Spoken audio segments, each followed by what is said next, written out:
I'll be the first to admit that life can be hard. My professional DSLR camera suddenly refused to work about a month ago. It was frustrating at first, but I have learned to move on.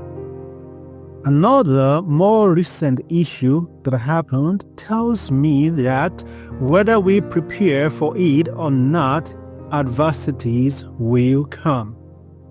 We are born into a world of adversities, and seriously, life can be hard.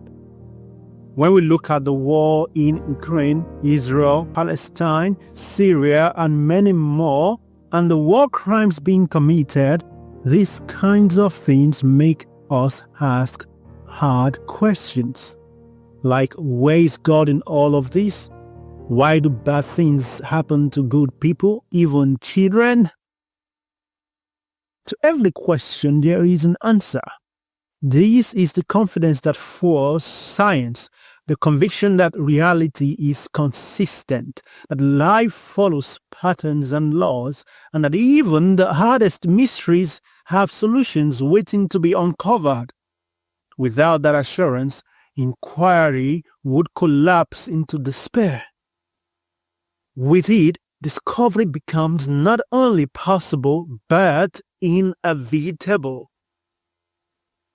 So what secular science is to secular questions, the gospel science is to existential questions.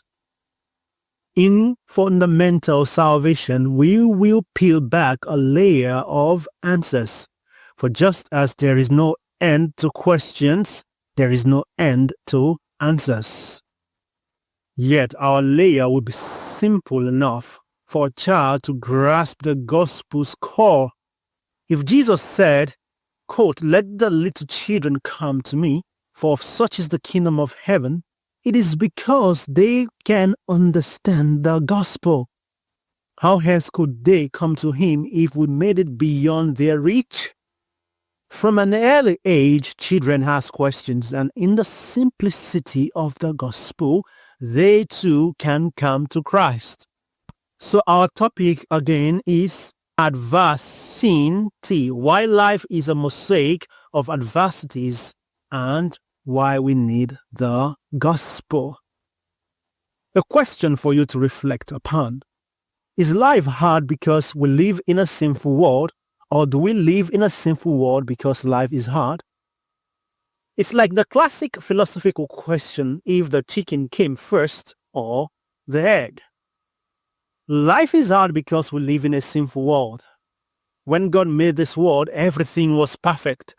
There were no afflictions, no sorrows or adversity.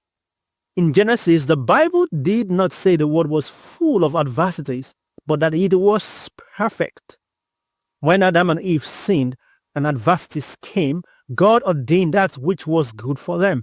Adam to till the soil, Eve to experience labor pangs. This wasn't a curse. God was making it clear that adversity and overcoming is the new normal. As the Bible declares, quote, "For Adam's sake, God cursed the ground."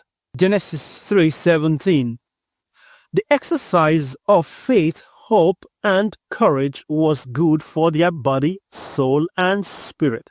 Not merely good, but necessary, apparently inevitable in a broken, sinful world.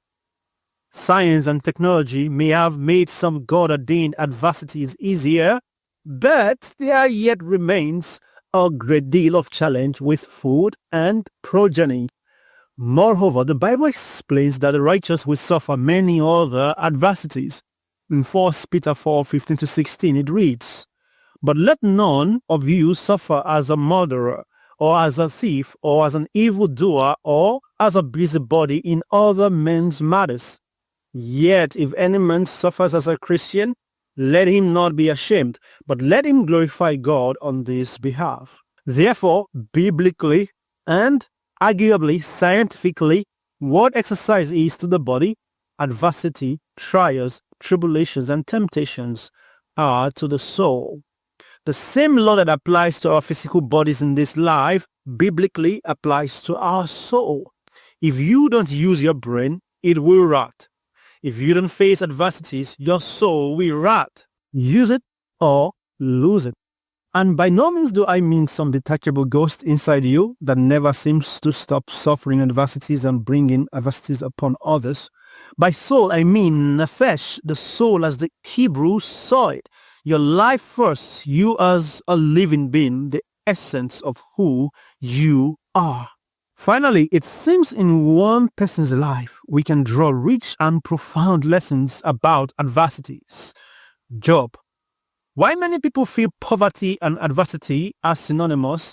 Job was rich when he faced terrible tragedies. Both the rich and the poor suffer adversities in this life. Both the righteous and the unrighteous suffer adversities. Adversities can find and will find the righteous rich, the wicked rich, the righteous poor, and the wicked poor. You see, Job's life is instructive because now Satan could not keep God's commandments in the perfection of heaven, yet Job kept them in a sinful, broken world. Perhaps you see that Satan's accusation of Job carried a real jealousy at what he, Lucifer, couldn't do in a perfect, sinless world. Job was applauded for doing in a sinful one. Imagine living in a way that God is proud, and even Satan acknowledges that. Satan wanted God to take away the blessings he gave Job, as if to say that was the real reason Job was righteous. Did Satan forget that none of God's creatures ever was more blessed than he was? Lucifer, the covering cherub, the light bearer, was the most gifted of all of God's creatures, yet he sinned. Can you live your life in a way that even the devil is low-key proud of you? Of course, no person in their right mind wants the devil to be proud of them, but if you even have an inkling that you would have him proud of you, how much more should you then have God proud of you? Quote, the greatest want of the world is the want of men who will not be bought or sold, men who in their inmost souls are true and honest, men who do not fear to call sin by its right name, men whose conscience is as true to duty as the needle to the pole, men who will stand for the right though the heavens fall. Ellen G. White, Education, page 57. The greatest want of the world is not poor people. It is not rich people. It is the righteous, those who are poor in spirit, who love God with all of their heart, soul, and mind, and their neighbor as themselves. These the ones of those who keep the commandments of God.